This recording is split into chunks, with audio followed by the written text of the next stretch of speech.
हाँ, कोई recent event which is very interesting. Very interesting. अभी ना 12 अगस्त को दिल्ली में कॉन्स्टिट्यूशन क्लब ऑफ इंडिया है, Mm-hmm.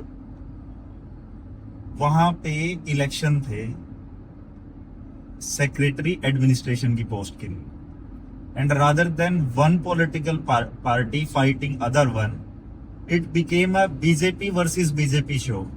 Okay.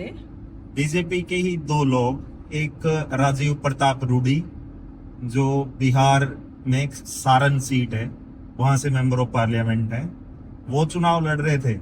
और उनके अपोजिट में चुनाव लड़ रहे थे संजीव बाल्यान, जो बीजेपी के एक्स एमपीएम मुजफ्फरनगर से जीत के आए थे। पहले सेंटर में ये मिनिस्टर भी थे। ये दोनों आपस में लड़ रहे थे। राजीव प्रताप रूडी को 392 वोट मिले और संजीव बाल्यान को 290। 102 वोटों से राजीव प्रताप रूडी फिर जीत गए। वो पिछले 25 सालों से इस पोस्ट पे काबिज हैं। इसमें सबसे बड़ी जो इंटरेस्टिंग चीज हुई वो ये हुई कि वोट डालने के लिए अमित शाह आते हैं, नड्डा जी आते हैं, सोनिया गांधी आती हैं और खड़गे जी आते हैं। एक तरह का पावर गेम जो क्रिएट हुआ, मतलब वो अपने आप में इंटरेस्टिंग था। इसके साथ साथ 11 मेंबर की कमेटी भी चुनी गई है, जिसमें हरियाणा से 2 सांसद जीत के वहां पहुंचे हैं। एक नवीन जिंदल जो भारतीय जनता पार्टी के हैं, और दूसरे दीपेंद्र हुड्डा जो रोहतक से जीत के गए हैं।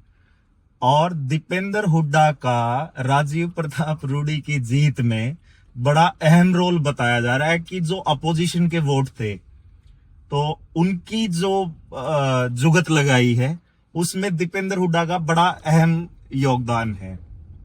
और एक इसका पर्सपेक्टिव ये भी था पॉलिटिकली कि जो संजीव बाल्यान है वो उनको बैकिंग थी अमित शाह और नड्डा का जो ग्रुप है उनकी, और राजीव प्रताप रूडी को योगी जी और राजनाथ सिंह वो वाला जो ग्रुप है वो बैक कर रहा था।